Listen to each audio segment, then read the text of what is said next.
Assalamualaikum warahmatullahi wabarakatuh. Saya Alessandro Timothy Nenggolan dengan NIM belakang 103. Eh, Sebelumnya terima kasih untuk Pak Riko telah memberikan waktunya untuk saya menjelaskan tentang masalah penggunaan knalpot brong.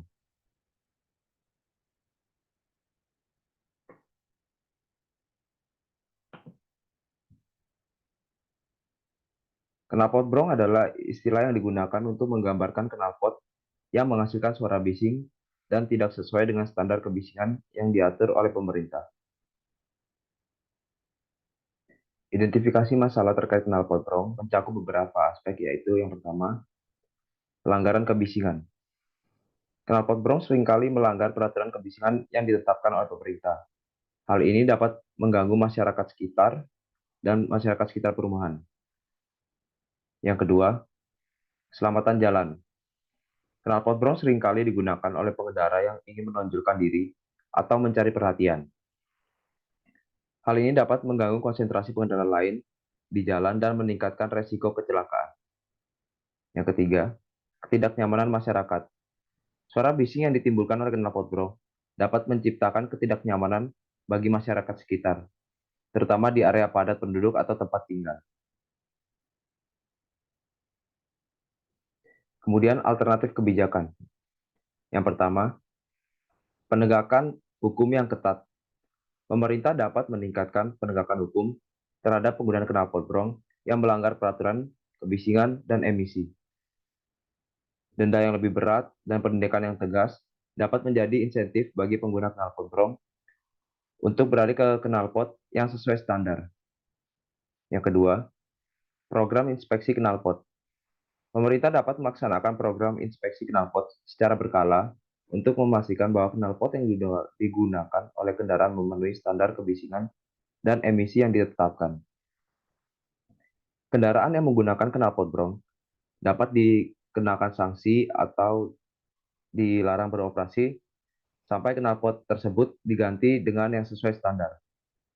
Yang ketiga yaitu melakukan edukasi dan sosialisasi. Melakukan kampanye edukasi dan sosialisasi kepada masyarakat tentang dampak negatif knalpot brong terhadap lingkungan dan kesehatan. Memberikan pemahaman yang lebih baik kepada masyarakat tentang pentingnya menggunakan knalpot yang ramah lingkungan dan sesuai standar. Kemudian, usulan kebijakan. Yang pertama, pengaturan standar kebisingan dan emisi. Menetapkan standar kebisingan dan emisi yang lebih ketat untuk knalpot kendaraan. Standar ini harus mengikuti pedoman internasional dan disesuaikan dengan kondisi lokal untuk memastikan dan kesehatan masyarakat terlindungi. Yang kedua, sanksi yang deteren. Memberlakukan sanksi yang tegas dan deteren bagi pemilik kendaraan yang menggunakan knalpot brong, termasuk denda yang signifikan, penahanan kendaraan, atau pencabutan izin operasi. Hal ini bertujuan untuk memberikan efek jera dan mendorong pemilik kendaraan untuk mematuhi peraturan. Yang ketiga, pengawasan dan monitoring. Meningkatkan pengawasan dan monitoring terhadap pengguna knalpot di jalan raya melalui kamera pemantau dan patroli. Hal ini dapat membantu dalam mendeteksi penggunaan knalpot brong dan memperlakukan sanksi sesuai dengan peraturan yang berlaku. Rencana tindakan. Yang pertama, mematikan mesin di jam tertentu. Agar tidak mengganggu masyarakat setempat, Satpam di sini akan menegur pengendara yang menggunakan knalpot brong di jam-jam tertentu, contohnya saat waktu malam dan saat menjalankan ibadah. Pengendara tersebut akan dipaksa untuk mendorong kendaraannya sampai rumah. Yang kedua, penyuluhan dan sosialisasi.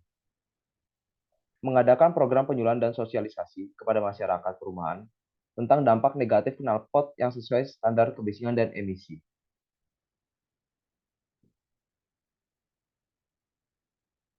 Selanjutnya kesimpulan.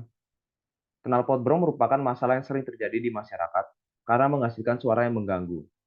Jadi diperlukan beberapa cara untuk mengurangi penggunaan knalpot brong.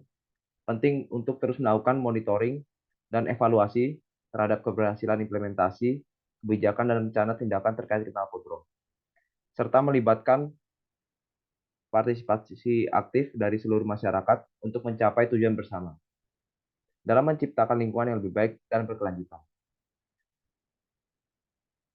Sekian dari saya, mohon maaf bila ada salah kata. Terima kasih.